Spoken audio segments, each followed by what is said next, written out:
And actually, lastly, mark your calendar for the 2023 Hatfield Marine Science Center Summer Coastal Intern Symposium, scheduled for Thursday, August 24th, here in this building from 10 to 1 p.m. And come check out all the summer intern research projects and science projects that are happening here on the coast. And with that, let me introduce you to today's guest, Hui Rodomsky. Hui Rodomsky is an environmental scientist and land use planner, working at the intersection of coastal ecosystems, communities, and governance through partnerships and relationship building.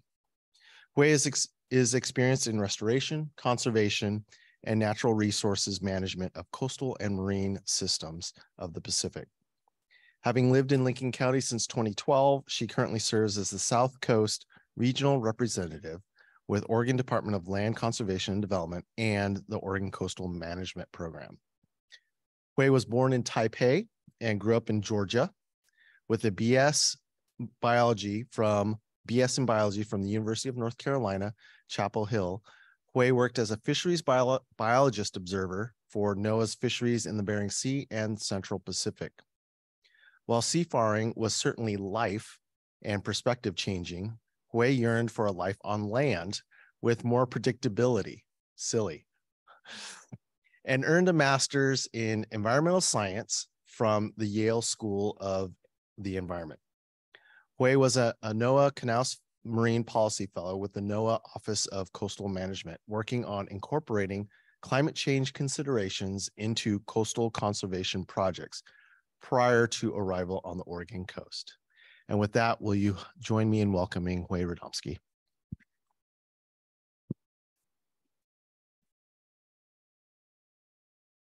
Hi, everyone. Thank you so much. And I've known Yi-Chan for a long time since I first arrived here in 2012. And one of my first jobs here was at Hatfield Marine Science Center, working for Simmers. And if you don't know what Simmers is, that's not my job now, so I'm not going to tell you what it's about. My job now is at the South Coast Regional Representative with Department of Land Conservation and Development and the Oregon Coastal Management Program. So my name is Hui Rodomsky, and I'm here to talk to you about how Oregon manages our coastal zone in the reality of fragmented governance. And fragmented governance is essentially where the world's a continuum and humans want to put things in boxes. So now we got fragmented governance. And in the next 40 minutes, I'd like to show you how Oregon does that in the coastal zone.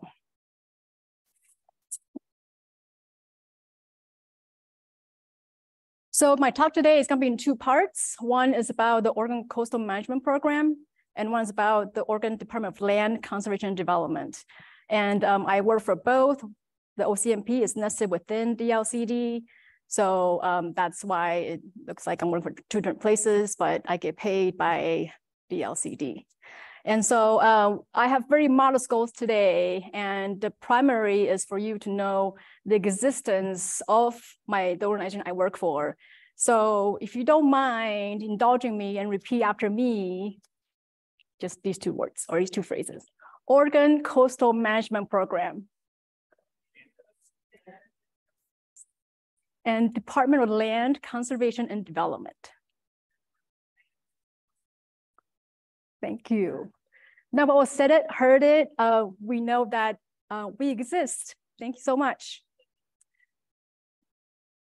Okay, so let's orient ourselves. We are on the beautiful Oregon coast.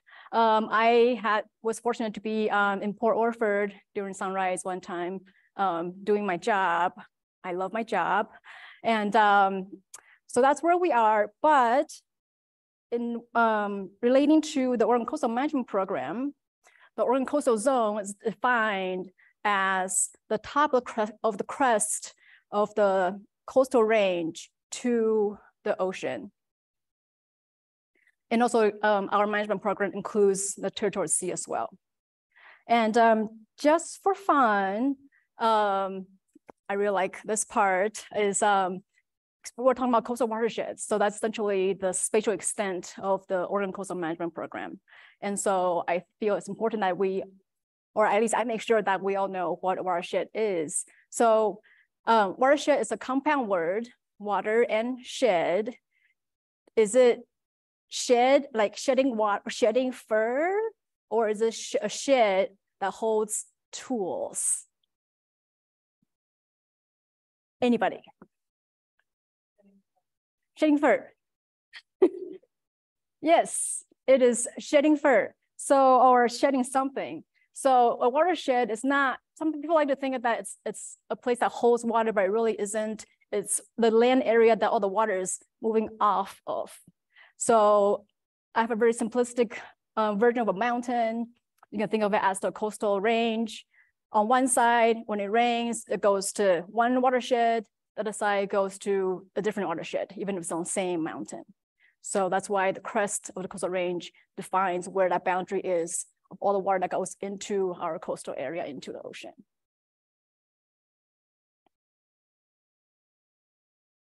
Okay, so how is the Oregon Coastal Management Program set up? The Coastal Zone Management Act of 1972 authorized NOAA, National Oceanic Atmospheric Administration, this voluntary program to get coastal states to participate in this management, I guess, partnership, because the nation has priorities for the nation's coasts and really need the state's help in making sure that we're managing that in a prudent way. So this CZMA, Coastal Zone Management Act, invites all coastal states and territories. So that's your East Coast states, West Coast states, Gulf Coast, Great Lakes, Puerto Rico, and the American Samoa, Guam, and US Virgin Islands. And I think I didn't miss anybody. And so CZMA authorized a few things. One is the coastal management programs. And I believe currently every state and territory besides Alaska is participating in this program. And what it does is tries to manage coastal areas to balance environmental, economic, human health, and human activities. And if you've heard of South Slough National Estuarine Research Reserve, that's a sister program of ours that's also authorized by the same CZMA Coastal Zone Management Act.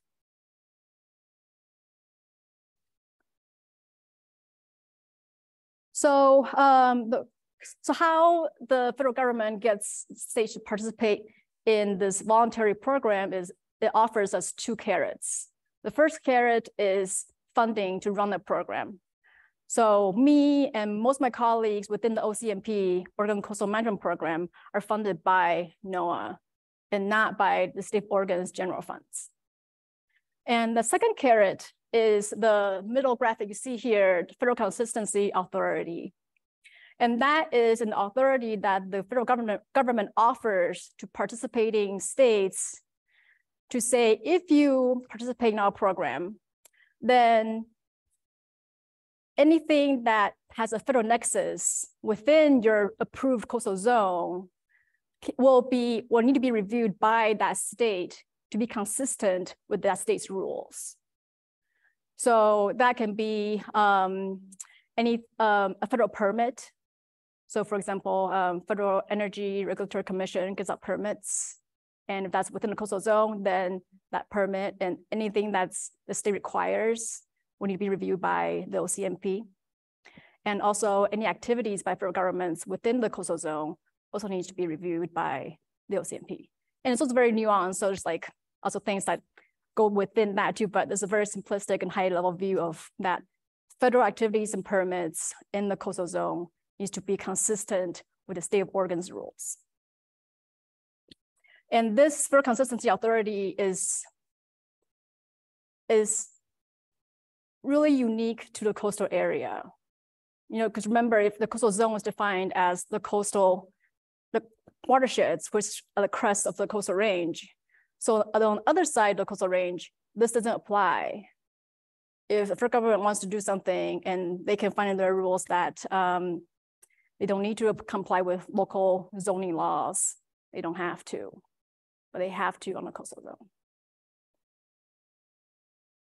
So The other thing that's kind of unique to actually just Oregon itself is that our network program has a lot of partners that helps us manage our coastal area. And so even though OCMP is housed within DLCD, Department of Land Conservation and Development, we are just the coordinator of the program. We have many, many partners within our coastal management program network. So who are our partners? So here again, you see the coastal zone that's in green, that the dashed line is the boundary, the crest of the coastal range. So all local governments within that spatial extent is part of the Oregon Coastal Management Program and one of our partners. All the cities and outer counties. All the land use laws, ordinances, regulations, policies, plans within the cities and counties in the Oregon coast, the coastal zone is part of the Oregon Coastal Management Program. Also includes 11 state agencies. So we have many state agency partners, and I'm gonna grab my cheat sheet real quick because I can remember all 11 off my top of my head.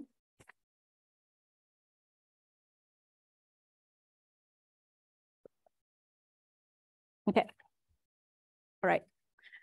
Raise your hand if you work for the Oregon Department of Fish and Wildlife. You are part of the OCMP.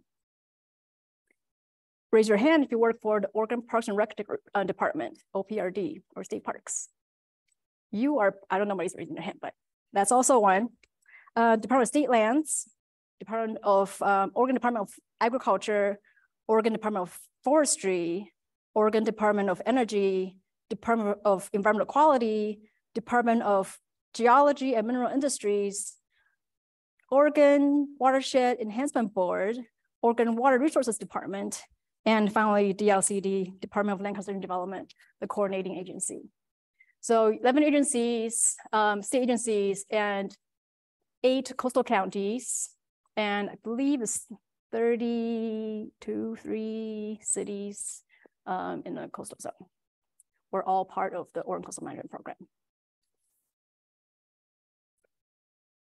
Just to illustrate how we do this coordination and how to make sure that all the rules of all agencies, the state agencies, and local governments are followed if there's a federal nexus for some activity, some development, is the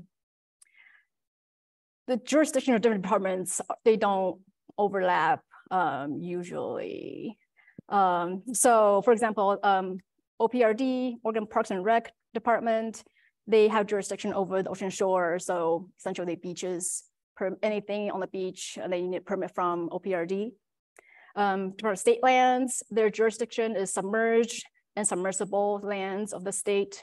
So activity within those areas need to be consistent with their rules. They also have permits that people need to get for, say, putting a dock on the lake or on the river.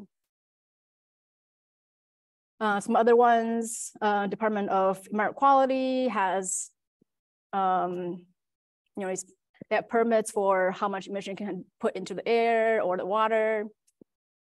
Fish and Wildlife, forestry practices, and energy. So these are just all different rules that different state agencies have that we need to make sure that we all coordinate so that we can make sure we're managing Oregon coast and we're covering our bases, essentially. A bit more about for consistency. So I already told you that it applies to just the coastal management zone, which is the light green area, and does not apply to the dark green because that's on the other side of the coastal range or other side of the crest. It also includes the territorial sea, which stretches out 3 miles from the shore. And there's something called a GLD, which is geographic location description, which means probably nothing.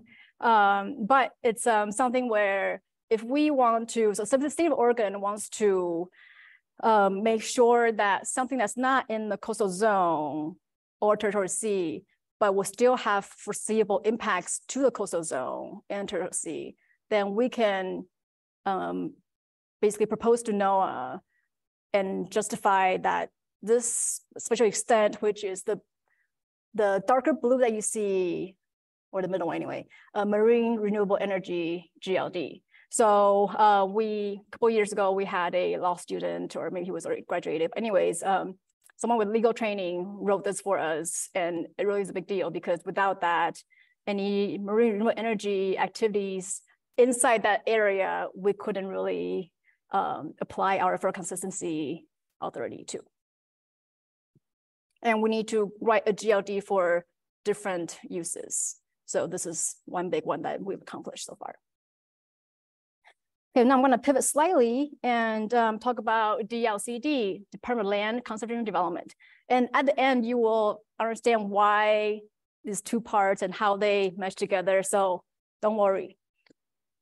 So first, because we are land conservation and development, essentially we are land use planners. I would just like to pose to you, what do you think land use planning is? Anyone?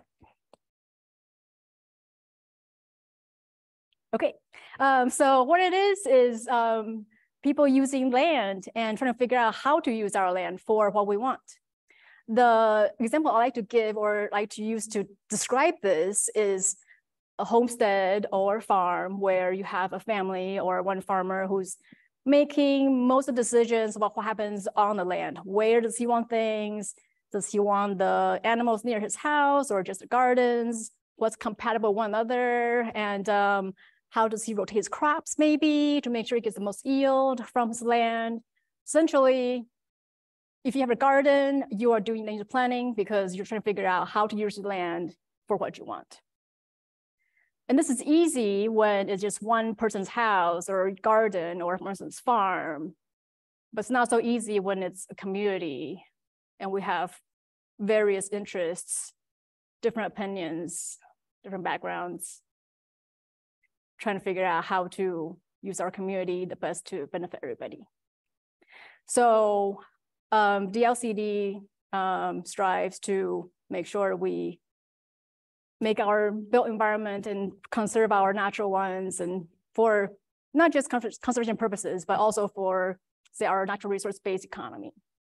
So essentially, state wants to make sure that we are using the land of our state in a prudent way so that we can continue being Oregonians. So why land use planning? This is not an exhaustive list. It's just one I put together. And as you heard from Yi-Chung's introduction, I did not go to graduate school for planning. If you didn't know, you can do that. I didn't know that. I just started working as a planner, and then I heard people with master's degrees in planning. I was like, oh. So the first thing is environment protection that I have, avoidance of urban sprawl, which later I'll talk about as part of central to our program in Oregon. Promotion of compatible uses. The fourth one, increasing certainty for developers and buyers. And last one is public health and safety, which, very crucial. But the fourth one, I always like to stress to people well, just people in general, which is if you have zoning on your land, on your city or your county, and if you want to buy property, say residential or commercial, industrial, that that that's what it's zoned for. And if you buy it, you can use what you want to use it for. So, which means if you were to buy a house in a residential area and all around it's all zoned for residential uses, you can pretty much be assured that a junkyard wouldn't be right next door, say 10, 20 years down the road, because zoning is protecting or designating that area for residential uses. So the incompatible, say, industrial uses will be in a different part of the community that's maybe further away from residential areas, kind of thing. So, so that's what it means. And I also like to use the analogy of international businesses where they don't like, McDonald's, for example, they don't like to go into countries that maybe don't have protection for for their businesses that the state could just take it over. So regulations is a good thing, protects investments. But why are we talking about land use planning when I was just talking about the coastal zone? Anybody? The question is, why am I talking about land use when I just about the coastal zone? Because there's land use planning that has to go into effect for the use of that coastal zone that is consistent with conservation and for all of the reasons that you have listed. Yes, thank you, Greg. I don't know if I'm not going to hear, but that was a great answer and just captured what I just said. You're a great learner. Thank you. So, but my really fun graphic is not what you just eloquently stated. It is gravity wins. So remember the coastal watersheds, top of the crest. The water that runs down will encounter all these land uses and then make its way into rivers, streams, lakes, estuaries, the ocean. So if we can prudently use our land and make sure that we minimize the pollution, the debris, the lack of vegetation buffer on the streams for temperature, the better we can do that, the healthier our aquatic ecosystems and the coast and the ocean can be. And I like Mississippi as an illustration because it's such a massive basin. So all agriculture that's way far away from the mouth of Mississippi down Louisiana, they all wash down into the Gulf Coast. It impacts ocean life there. I believe that big blue, darker blue block, well, you can see, yeah, it's a dead zone because too much nutrients has been put into, went through all the agriculture in the Midwest and then got washed down into Louisiana. And in fact, the Minnesota Sea Grant, because Minnesota's on a Great Lake, I don't know which one, but because it's a coastal state, they have a sea grant.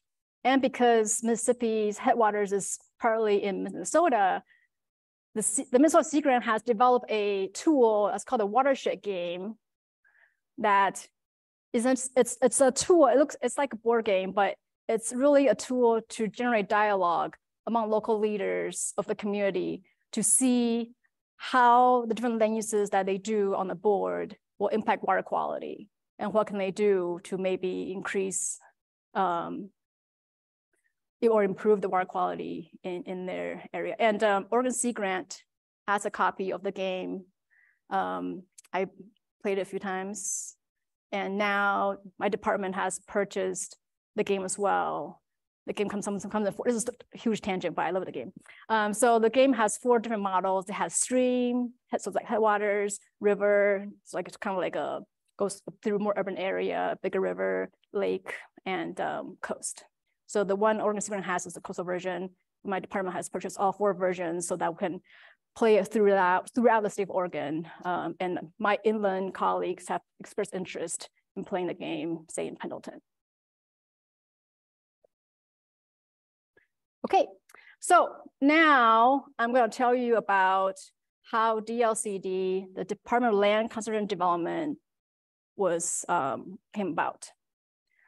So back in the late 60s and the early 70s, people from California were coming up here to Oregon to develop lands into the suburbs. So a lot of farmlands on the I-5 corridor, for example, that were very flat, but easy access, were being gobbled up, turned into subdivisions. Here on the coast, lands were starting to be developed as well. And so there was a legislator, there was a legislator that who was also the farmer. His name was Hector McPherson. He saw this and really wanted to make sure that the farmlands that Oregon has wasn't all swallowed up by development. And it wasn't just because he's a farmer that he wanted to do this, it was also because farming and forestry as well is a huge sector of the Oregon economy. So if you have a farm, you need people to harvest, you need people to transport the harvest, you need people to process the harvest, package, put in the stores. You need people who make the equipment for the farming, people maybe who store some stuff. So one farming activity can feed a lot of people. Same thing with forestry. So he saw this, so it wasn't just because like, he's a farmer and he doesn't want to see farmlands get swallowed up, but it's a major base of our economy. So Tom McCall, governor at the time, was, I would say, fortunate enough to be the governor to pass this bill, Senate Bill 100. And this is one of the excerpts was very often quoted from when he gave the speech, when he signed this bill into law. So he says, we're talking more than preserving the beauty of Oregon. We're talking about the economy and the environment. We're talking about balance. In short, we're talking about people and the land. And that's also why my department is called Land Conservation and Development, because it's a dual objective that we have. We want to do both. And on the right side of my slide here, close to 10 years ago, the people who back in the 70s work on the passage of this bill and the first staffers for DLCD and first commissioners of our commission, LCDC, Land Conservation Development Commission, started to pass away. And we want to capture their memories so that we can keep an archive of what happened from their perspective. So there's the Oral History Project that was partnership between DLCD and Portland State University, where these interviews reside. And earlier this year, there was I think it was a podcast by the Oregonian, can't remember, that laid out a lot of this history of what happened back in the 1670s. And because I am very enthusiastic about this oral history project, because all that history is fascinating to me, that when I read, so I've listened to a bunch of those that's on the website, but when I read the podcast, I could tell that that person also went and listened to a bunch of this podcast. So if you really want to know about the history of Oregon's Land Planning Program, feel free, it's really interesting. Okay, so Senate Bill 100, what did it do? Oh, so I want to make note that we are 50 years old this year, Senate Bill 100 and DLCD. So we had a big celebration because there were some challenges to the constitutionality of Senate Bill 100 back when it was stopped or when it was passed into law. So the bill created LCDC as our commission, Land Conservation Development Commission. It's a 7 volunteer member body, and they represent different areas of the state. Previously, I don't know if she's still on the commission because we're recruiting for her position or for her spot, is Lincoln County Commissioner Katie Jacobson. She was one of our commissioners for a while. LCDC, they provide policy direction for us. When we want to make new policy, the staff brings it forth to the commission, have them review, have input, we take it back, work on it, and bring it back again. And then at some point they pass it or deny it, whichever. Also creates DLCD, my department, Department of Land Conservation Development, and we're staffed with LCDC. And it charged LCDC with adopting statewide planning goals. Statewide planning goals is what you want to also remember if you want to have fun with Oregon land use. So these are the 19 of them. And you can see they're not exactly ordered numerically, but mostly because I've boxed them in different categories. So the first two that's not in boxes, those are what we refer to as process goals. So these two goals tell us how to run the program. The ones in green are what we refer to as conservation goals. Ones in orange, development goals, and the blue ones are the coastal goals. So there are 3 goals in here. That's the main pillar of our land use program. As goal 3, agricultural lands, goal 4, forest lands, and goal 14, urbanization. So goal 3 and goal 4, blanket protects forestry, forest lands, and agricultural lands. for reasons I had spoke of earlier. And goal 14, urbanization, establishes or mandates every city to adopt an urban growth boundary, or UGB. The urban growth boundary is a polygon that's larger than your city limits polygon. So it's an area where it's still under county jurisdiction, but it can be urbanized. So the city can annex it, say, when they feel like it's to their interest, if they need to, they can annex it areas within the UGB.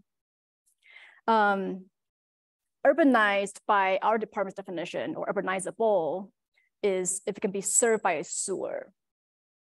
So what that means is once you've hemmed in, so to speak, the cities with the UGB, and you've not allowed sewer to extend beyond the UGB, that automatically the level of density of development you can have outside of the UGB where you cannot have sewer reduces. It limits it and make it less dense development pattern.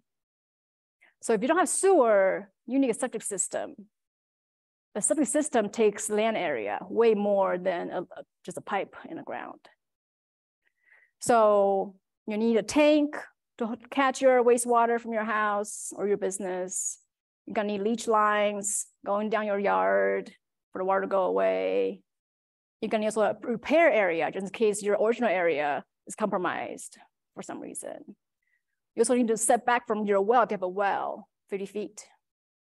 And the septic system needs to be downstream or downhill of your well because gravity wins. You don't want it to go the other way around. So just by limiting the sewer capability outside UGB, you reduce the level of development that can happen outside UGB. So for example, the minimum lot size within cities can be as little as 5,000, 6,000 square feet, maybe even lower. But for places that cannot have sewer, it's 2 acres, maybe 1 acre in some instances, but 2 acres, 1 acre is like 40 something, 43,000 square feet. So 2 acres like close to 90,000 square feet. So that's 9,000 compared to 6,000, just by having sewer, no sewer. Okay, so the coastal goals, because we like the coast and we're here on the coast. By the way, I am based in Newport. Okay, so there's 4 goals. Goal 16, estuary. Goal 17, shorelands. Goal 18, beaches and dunes. And goal 19, ocean shores. And this is kind of the special extent that they cover. The estuary is everything in the river, estuarine river, so which means anything to the head of the tide, and the tide doesn't stop at where the saltwater stops. It's where the energy pushes all the way to a freshwater tidal area.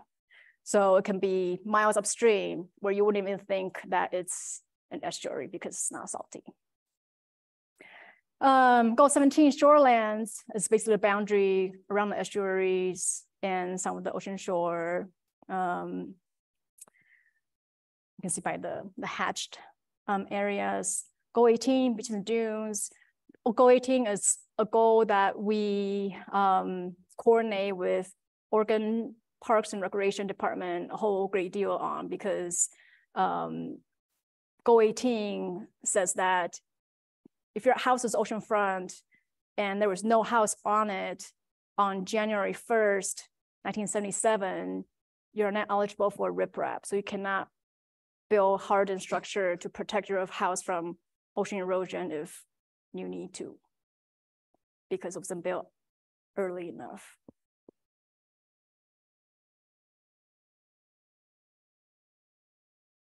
Okay, so the state's responsibilities in this whole program is the state sets land use policies, goals and rules, our LCDC. And I don't want to talk about 3 highlighted ones because those ones are the most active ones. We review plan amendments. So plan, when I say plan, I'm referring to the comprehensive plans that cities and counties are all required to adopt by Senate Bill 100 to be consistent with all the applicable statewide planning goals. So, for example, Lane County have to pass or adopt a comprehensive plan that includes all 19 statewide planning goals, because they cover part of the Willamette Valley and also extends to the coast. But for other counties that don't have any coastal areas, they don't need to worry about goals 16, 17, 18, or 19. So we review plan amendments. So if they want to change their comprehensive plan, we review it to make sure that they're still consistent with statewide rules. And the third highlighted one is providing technical assistance to cities and counties. And so I said, I don't know if I said this before, but as the South Coast regional representative, I'm the liaison between local governments and the department for any communication, information exchange, any questions they have, anything we want to tell them, offer them, grant opportunities. I like to describe myself as an information funneler. I also coordinate a great deal with state agency partners on the South Coast.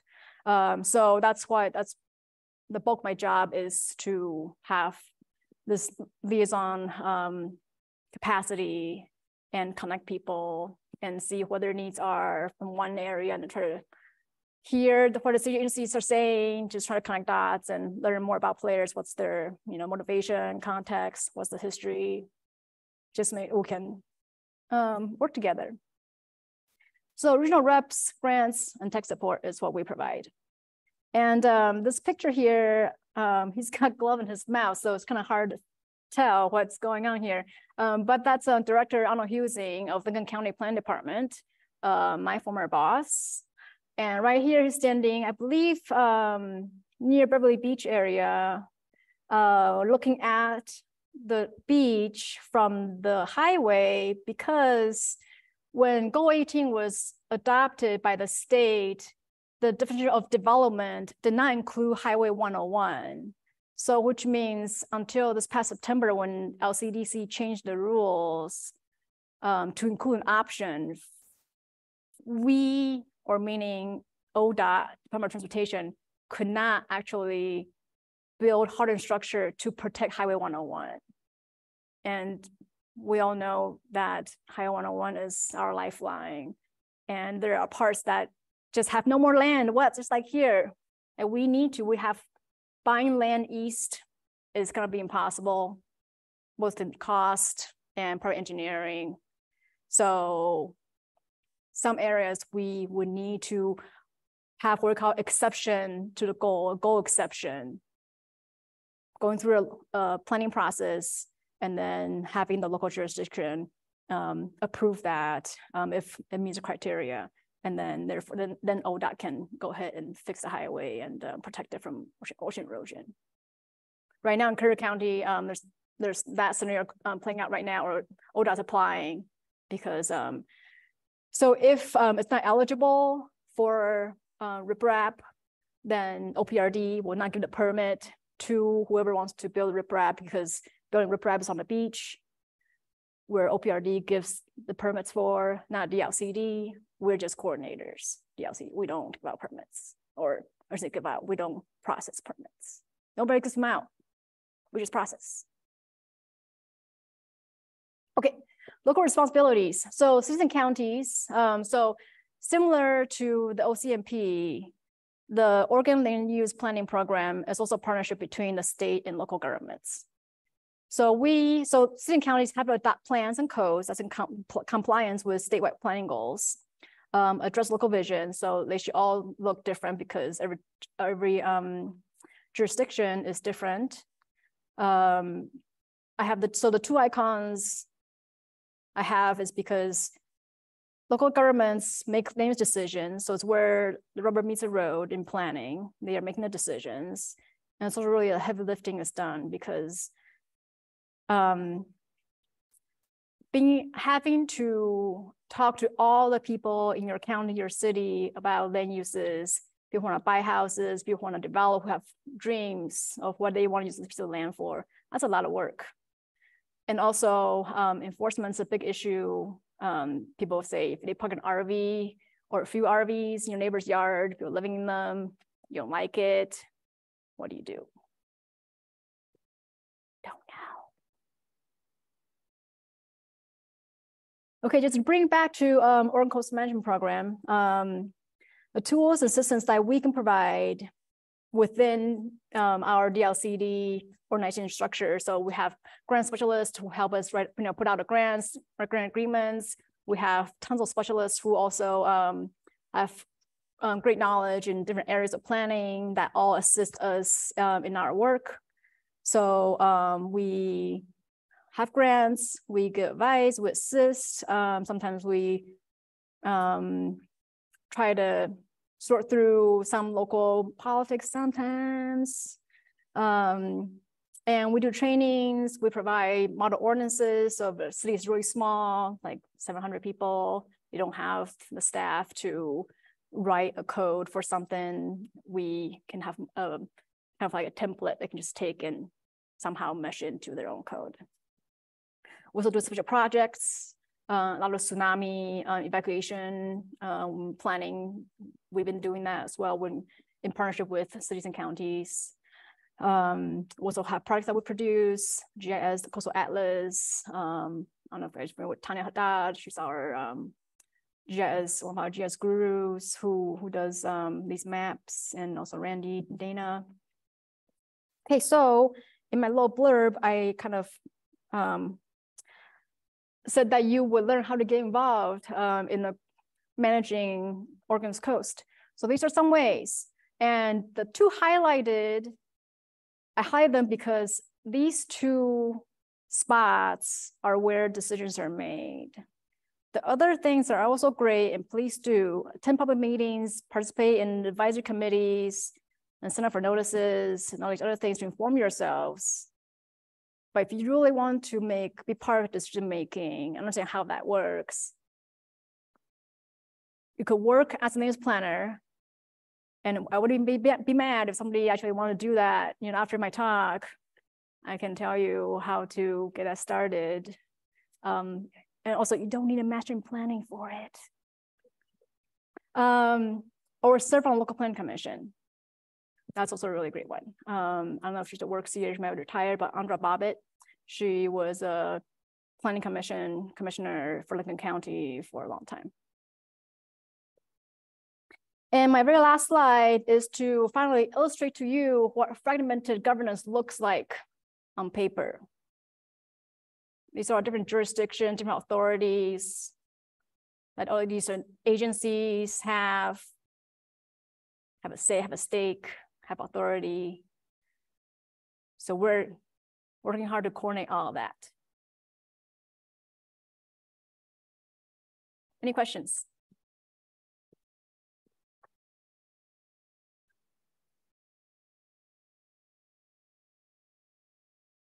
Questions from in the room? Online? No? Does your department intersect with the marine reserves at all on the Oregon coast? Yes, yes, we do. So our commission, Land Conservation Development Commission, are actually the ones that the body that adopts these marine reserve areas. So because goal 19, ocean resources, is part of the statewide planning goals. So how it works is that people nominate these reserve areas, and most recently, back in this winter, 6 new ones got adopted. And so first they get proposed, and it goes to the nomination process, and OPAC, Ocean Policy Advisory Commission, or it's a council, hears it, and then they make a decision to see which ones to move forward. And once they do that, then our LCDC takes their recommendation and then make a decision. So OPAC is essentially the commission for goal 19, ocean resources, and it's part of our land use planning system in Oregon. Yes. Those weren't actually great. Oh, they weren't. 6. Marine reserves are slightly different. Okay, well, go ahead. I don't recall exactly the names. Some of them were very specific, protected areas, marine gardens or shoreline areas. I do recall that, and that just went through the whole territorial sea plan. The marine reserves are a little bit different. Those are kind of no-take zones and there are 5 of those that have been designated. So just a point of clarification. Yes, thank you. Greg Krzyzkowski, Ocean W, part of the OCMP. He knows his stuff. Thank you. And that's why I'm a regional rep. I'm a generalist. Just here to talk about stuff. Yes, Michael. So, well, I'm glad you mentioned that you helped us as an administrator with SIMMERS, where it was all about collaboration between NOAA and universities. And I guess I'm just fascinated to see you left that and you are now coordination between so many other groups. And you've been doing this for a while. So I wanted to ask you if you could share with us what are the sort of people skills that you've learned to most effectively bring these groups to consensus? It's a wonderful feat, and I'm glad you're doing that. Could you comment on what's really worked for you? Thanks for the question, Michael. That's a huge question. I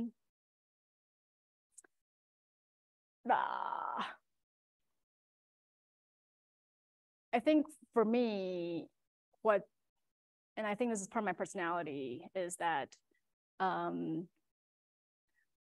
I like to believe everybody, take them seriously, and I like to empathize with whatever they're going through, and really I'm trying to understand where they're coming from, and rather than try to label people. And earlier Chang said I'm from Taiwan, I was born in Taipei, and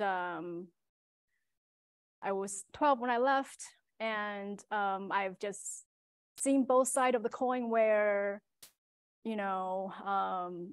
as divisive and divided as we are in this nation of ours, we're really aware of kind of diversity issues, like other Taiwan, for example. I think not so much now because it's more international. I was in Taipei.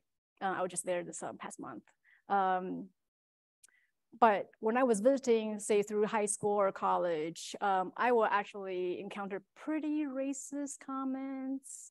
And so sometimes I think about, who would I be if I never left Taiwan? Would I say those things as well? And so, but that's also comes down to what we're exposed to as we're growing up.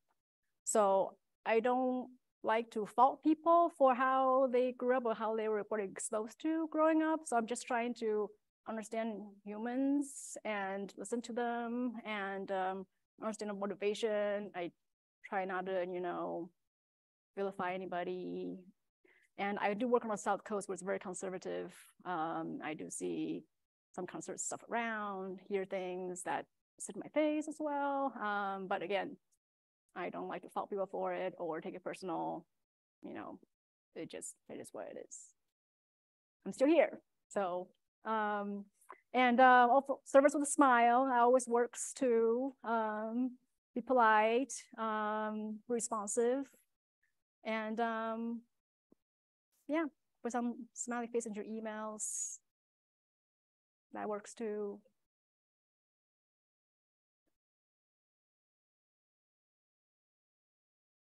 Maybe a simpler question. Would you expect a DLCD rep for an estuary management plan update to be clear on the jurisdictional determinations for waters of the state? I'm sorry, for which plan? Estuary management plan updates. I'm sorry, what was the question? Would you expect the DLCD rep to be clear on the jurisdictional determination or the jurisdictional limits for waters of the state? What do you mean by that? Would you expect that person to know what they are? Yes, I would. Okay.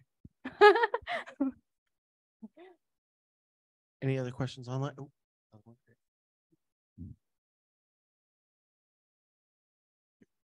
So I think Washington and California policies could affect Oregon beaches. How is that enforced, or how's that managed? Yeah, that is also a great question. And I wish I was a specialist, so I can tell you the answer. But I will say at this point that if there's interest in the HMSC community to hear more about these issues, I have people who can come and give you a lot more information in detail about all these things that's really fascinating. And so I don't want to speculate or botch anything at this point, but Ichan, if there's interest, we're happy to come out and do more talks. Any questions online? Any questions in here? Okay, I have a question. Okay. Hui, thank you for your presentation. Clearly, very challenging as an entity, as a state entity, to coordinate all of these different groups under this really a federal management plan, correct? And you highlighted that one of the goals is to provide technical expertise or technical guidance on projects. I wonder if you could elaborate a little bit more, particularly on the South Coast, as the rep for the South Coast, particular cases or technical guidance that your organization has given down south.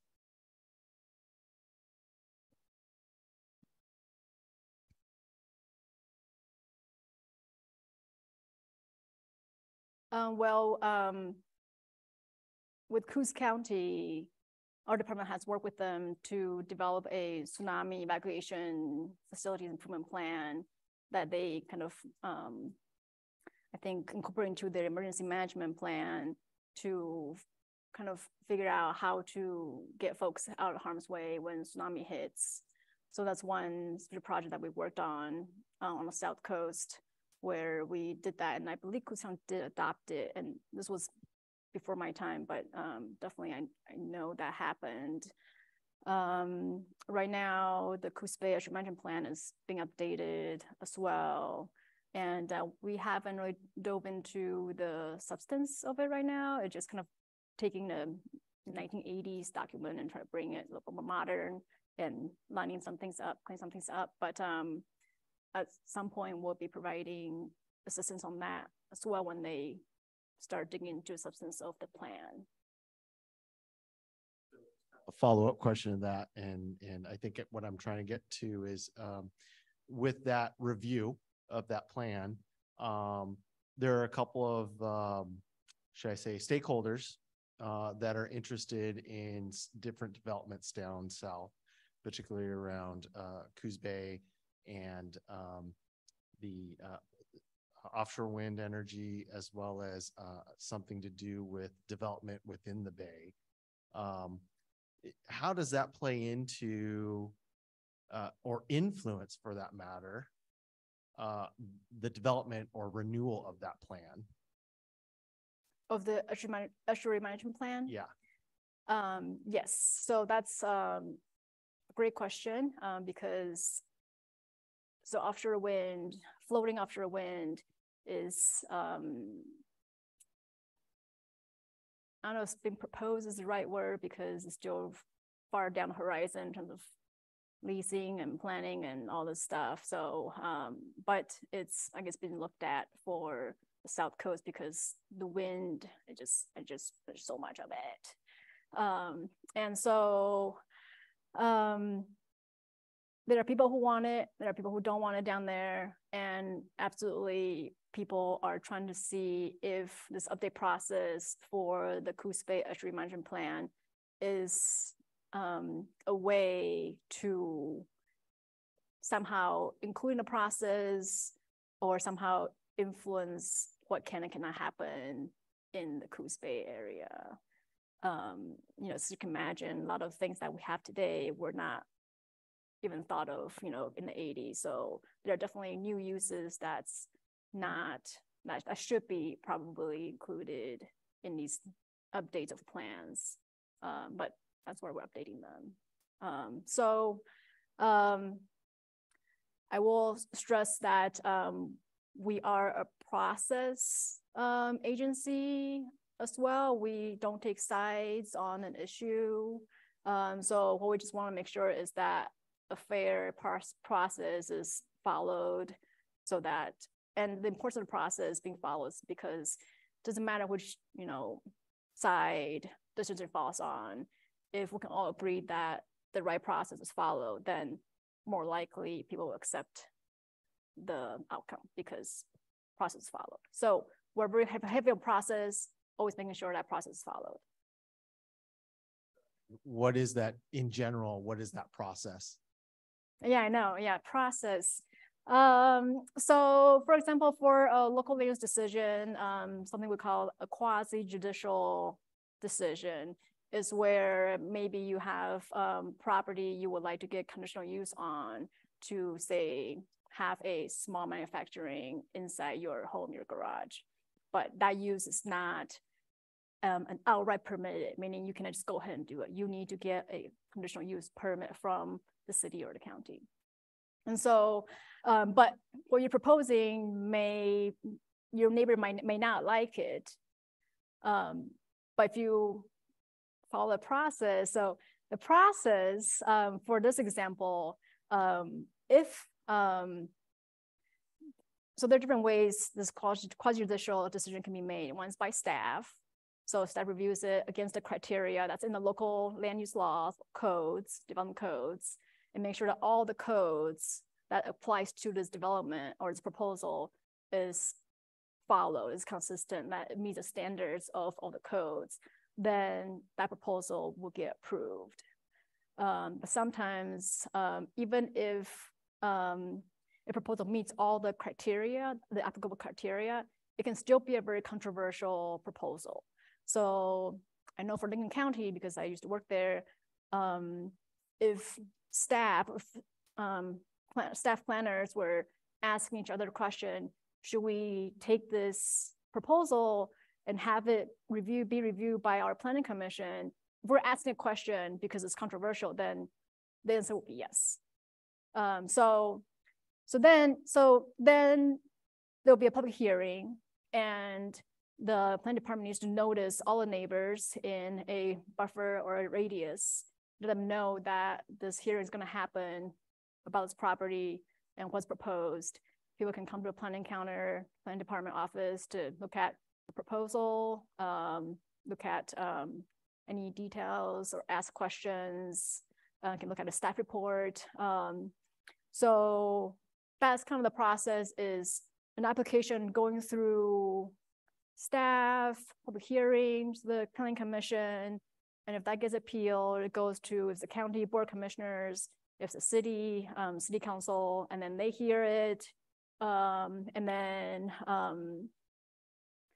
it's appeal if it's appeal, and all that process from accepting of the application to the end of the local piece, if it's appeal, all that has to be done within 120 days. So that is important because we don't want any applicants to be held up by somebody at local government who just doesn't want to process it. So the requirement by state is you have to finish processing this within 120 days. So people can get an answer and they can move on. And they're not held in this limbo. Does that answer your question? Yeah, thank you. I just wanted to understand the process, because we talk about process all the time, but then when we try to find out what the detail of that process is, it's helpful. So thank you. Yes, right. So the public hearings, for example, anybody can go to them. You don't have to be a neighbor to go. You don't have to be a neighbor to appeal if the decision is not what you think should be. The important thing is the appeals can only be on the applicable criteria. It's not because you don't like something or you think something is going to happen. So, for example, usually there are a lot of people coming and going, oh, if they build this thing here, happens to open space, there are deer, there are birds, there are all this and that. But if the deers and the birds are not part of the code for that piece of property, for the development that they want, then that may be true, but it's not part of the applicable codes. And so appeals on that wouldn't affect the final decision. So go to public hearings, but the important thing is to know what part of the code is applicable, and the staff should be telling you which ones are.